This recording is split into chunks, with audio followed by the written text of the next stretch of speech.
Charlie Bravo 050, l'opérateur Fredo, le département 50 à l'écoute QSL. Ouais, bonsoir Fredo sur le département 50. Le prénom ici c'est Jean-Claude, département du Gers, là, le département numéro 32 là. Voilà Fredo, je t'écoute fort et clair là, Jean-Claude sur Nogaro, à ton écoute, bonsoir. Ouais, Jean-Claude là, bonsoir là. Donc voilà, je sais pas si tu as noté l'indicatif là, donc 14 Charlie Bravo 050, opérateur Fredo là, voilà, donc je me situe dans le département 50 là, donc je suis à une quinzaine de kilomètres là de Cherbourg-Octeville là, donc voilà, ben moi également aussi, hein, Jean-Claude, hein, je t'entends vraiment bien là, 59, hein, voire 59 plus 10 dB là. Ça fonctionne super bien là, Jean-Claude. Retour micro. Ouais, ok Fredo pour le report de radio. Mais également 59 plus 20 là. Je t'écoute moi 59 plus 20 dB sur le département 30 de Le Gers, le petit village de Nogaro. Voilà, 2000 habitants. Je suis à 120 km des Pyrénées, 120 km de l'océan et de toute façon ici on est sous la pluie actuellement. Là il est tombé quelques gouttes d'eau et puis la journée a été relativement ensoleillée. Mais ça a été également couvert et une grande partie de la journée, les températures ont tournent autour de 24-25 degrés. Ouais, 14 Charlie Bravo 050, j'ai marqué. Voilà, c'est vrai que je marque très peu les indicatifs, mais comme tu l'as répété, je me suis permis de le marquer parce que sinon je ne fonctionne qu'avec les prénoms. Voilà.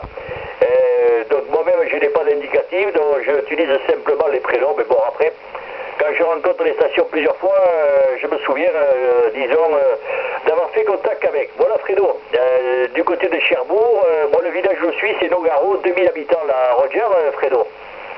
Ouais, ok là, il n'y a pas de souci, Jean-Claude, là, bien pris là.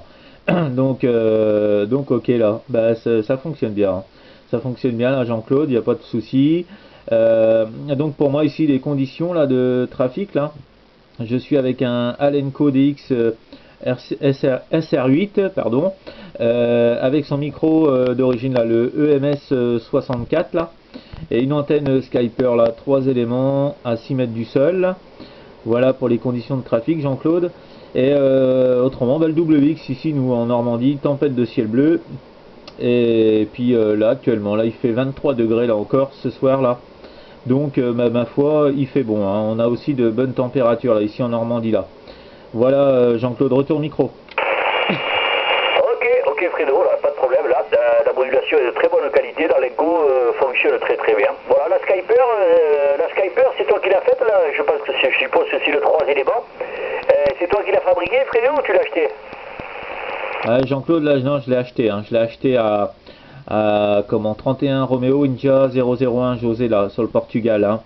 Il est bien connu là, José. Donc voilà, je l'ai commandé chez lui là, hein, pour la Skyper là. Donc c'est une antenne qui fonctionne super bien là, hein. Il y a pas mal d'OM là qui l'utilisent en portable là, pour les activations là et tout ça là. Donc voilà, ma foi, moi je l'ai installé en fixe, mais j'en suis content, hein, j'en suis content. Donc voilà, très bonne antenne là qui marche à merveille là, Jean-Claude. Retour micro. Ouais, ok, moi je connais les antennes, hein. Je connais très bien les antennes puisque pendant une époque là j'étais passionné par la fabrication des antennes, les Skyper j'en avais fait il y a très longtemps là, donc je me suis amusé puisque j'ai même eu à une époque un groupement de 4 Yagi 5 éléments là, donc pour information, et donc la Skyper, ouais, mais si tu peux la mettre plus haut elle fonctionnera beaucoup mieux quand même, hein. À 6 mètres par rapport au sol, les Yagi, plus tu les mettras hautes, plus elles fonctionneront, hein. Ben, pour information Fredo, c'est un petit conseil comme ça que je donne, j'ai pas mal d'expérience sur les antennes, et donc c'est pour ça que je me permets de te dire là, il faut pas écouter tout ce qu'on dit, machin truc chose, la Yagi, plus elle est haute, mieux elle fonctionne, plus elle est sélective. Si tu veux, moi j'ai un pylône tournant, et les antennes, je peux les monter de 7 mètres à 15 mètres par rapport au sol, et je vois la différence, la même antenne entre le moment où elle est à 7 mètres et à 15 mètres, ça n'a rien à voir, hein. Voilà, moi actuellement je suis avec simplement une Yagi 5 éléments là, 7 mètres 32 de boom, radiateur réflecteur en trombone alimenté directement avec le coaxial de 50 ohms. Le transceiver c'est le Kenwood TS 950 SDX. Le micro de studio Behringer Pro 2 et la puissance actuellement, je suis entre 30 et 50 watts là. De la modulation du Kenwood TS 950, là il est vendu pour 150 watts, il est sort. Mais en modulation, il est entre 30 et 50 watts. Voilà. Et d'ailleurs, j'ai allumé le TL922 et je vais pas tarder, il va être bientôt en température. Je vais pas tarder à l'utiliser, mais bon, je sors 400 watts avec. Moi, le TL922, je lui vais sortir 400 watts et ça suffit largement. Voilà, Fredo. Donc, si tu as la possibilité de mettre la Skyper là, un petit peu plus haut, tu ne vas aller que dans le bon sens, là, Roger, Fredo. Ouais, ok, là, comment Jean-Claude, il n'y a pas de souci. Ben, je l'avais monté là, ouais, je l'avais monté, bon, on va dire, je l'avais monté peut-être de 2 mètres de plus là, l'année dernière, mais le problème c'est que ben, on a eu des grosses tempêtes, nous, en Normandie là, et une en début d'année là aussi là, donc j'ai vu que ça bougeait pas mal, donc j'ai préféré redescendre, hein, parce que j'ai eu peur que voilà que le matériel voilà que le matériel casse là, donc voilà pourquoi elle est à 6 mètres là, et donc bah, depuis j'ai pas remonté, hein, parce que voilà, c'est bah, j'ai eu peur moi. Voilà, j'ai eu peur que ça casse, donc voilà pourquoi là, parce que la première tempête qu'on a eue, les aériennes là bougeaient pas mal, donc voilà, mais ma foi, bon, j'ai de bons rapports quand même, hein. Mais bon, c'est sûr qu'en la montant plus haut, ça pourra être que mieux là, Jean-Claude, là, retour micro. Ouais, mais tu sais, je savais pas que le vent il faisait tomber les antennes, tu vois, tu me fais découvrir ça. J'ai donné là, si tu veux, j'ai donné beaucoup moi, hein. Comme je t'ai expliqué, à une époque j'avais un groupement de 4 Yagi 5 éléments, en 2009 là, ça va tout briser là, j'ai eu les 4 Yagi cassés, le pylône, etc., j'ai tout refait, j'ai à nouveau tout cassé, j'ai simplement après fait un stacking en 2 éléments, j'ai encore eu tout cassé, et 2 fois ça m'a tout cassé, et là maintenant je suis plus raisonnable. Je n'ai plus qu'une Yagi, mais elle est à 15 mètres par rapport au sol. En fait, moi j'ai l'avantage de m'être fabriqué un pylône. Le pylône est tournant et j'ai 14 mètres qui tournent et 1 mètre qui fixe. Et en réalité, si tu veux, moi je peux monter l'antenne de 7 mètres à 15 mètres par rapport au sol. Et c'est vrai qu'à 7 mètres, ça risque pas grand chose. Quand il y a du vent, mais je descends. Hein. Après, bon, c'est une question de s'organiser. Hein. Moi, si tu veux, j'ai un treuil qui fait tourner, qui fait monter et descendre l'antenne de 7 mètres à 15 mètres, et ensuite ben, j'ai un montage là qui est un petit peu original. Hein. C'est simple, j'ai un mètre qui est fixe, ensuite j'ai un moyeu de voiture. Sur ce moyeu, j'ai fixé un disque de frein. Sur le disque de frein, j'ai fixé une couronne. Et sur cette couronne, j'ai un moteur d'essuie-glace de voiture là, qui me fait tourner le moteur. Voilà. Et ensuite, j'ai 7 mètres, j'ai un lobanage à 7 mètres qui me maintient le pylône vertical. Et j'ai 4 maintenant, j'ai mis 8 au vent là. J'ai 8 au vent qui me tiennent les antennes à 7 mètres. Et donc, si tu veux, entre 7 mètres et 15 mètres, il n'y a rien. Bon, et surtout, je peux faire la différence d'une antenne quand elle est à 7 mètres et 15 mètres par rapport au sol en la faisant tourner sur 360 degrés. Puis, voilà.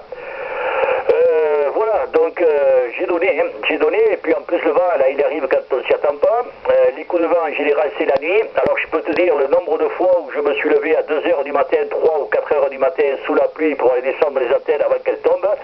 Ça m'est arrivé un paquet de fois. Maintenant, bon, une seule, ça va. Il n'y a pas de problème là. Je la mets de côté par rapport au vent, je la mets à 7 mètres, là, il n'y a plus de problème. Voilà, il faut faire des choix, Fredo. Hein.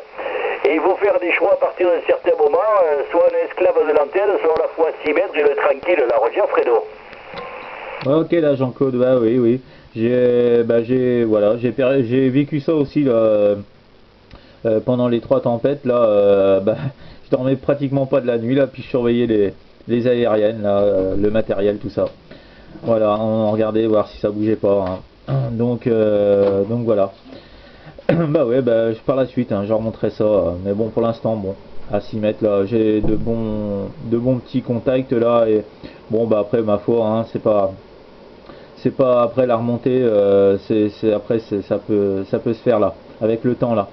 Voilà, Jean-Claude, autrement tu pourras avoir la petite vidéo là sur YouTube là, en tapant mon indicatif là, 14 CB 050. Tu pourras visionner le petit QSO là, Jean-Claude là, et donc à partir de demain, parce que là tant qu'elle charge ce soir. Et puis voilà, tu pourras t'écouter là ici comment tu passais là en Normandie, là. Retour Jean-Claude.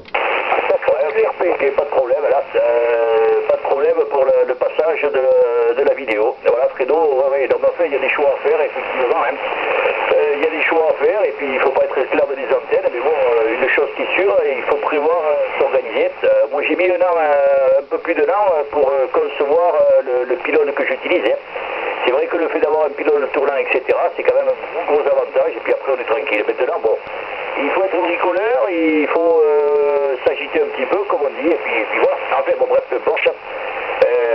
Tout le monde n'est pas bricoleur, et puis le problème, c'est qu'actuellement, Fredo, là, avec les propagations que nous avons, avec une fourchette, tu arrives à faire de la radio. Alors après, le problème, c'est que quand les propagations vont bouger un petit peu, ça va retourner en direction du Pacifique, ou de l'Océanie, ou de Tahiti, etc. Si l'antenne est à 6 mètres, là, ça sera un peu juste, quoi. Malheureusement, ça sera un peu juste pour te faire écouter. Voilà, toi, tu écouteras presque pas, et en plus, pour te faire écouter, ce sera difficile. C'est surtout ça. Hein. Bon, quand il y a les propagations, les Français parlent au français, c'est-à-dire entre le sud-ouest et le nord, etc. Bon, propagation de 2000 km avec une fourchette au de la radio. Mais après, lorsque les propagations sont ouvertes dans une longue distance, c'est vrai que l'antenne, c'est là que la hauteur interviendra. Enfin, tu as le temps, hein. Tu as le temps, et c'est vrai que le vent devient de plus en plus violent chez nous, et je pense que chez vous c'est pareil là. C'est surtout rafaleux. Voilà, le problème, c'est pas le vent, c'est les rafales que l'on se prend, et là, si l'antenne est haute, c'est chaque fois un jeu d'antenne, un jeu de main, etc. etc. 14 Charlie Bravo 050, Fredo, sur le côté de Cherbourg, merci, du coup ils sont fort sympathiques. J'espère que j'aurai l'opportunité de te retrouver dans d'aussi bonnes conditions, ça bouge pas de 20 dB. Et à te retrouver avec grand plaisir, bonne soirée et à bientôt. Merci Fredo. Ok Jean-Claude 73, et puis à bientôt aussi sur les ondes, là, toute amitié là Jean-Claude, à bientôt. Salut Fredo, salut Laurent. Oui, en avant la station là. Ouais, pas de problème Laurent, j'espère que tu vas bien là. J'espère que tu vas bien, je t'ai entendu tout à l'heure sur le 3x5 là, Abdou Youdou là, Roger Laurent.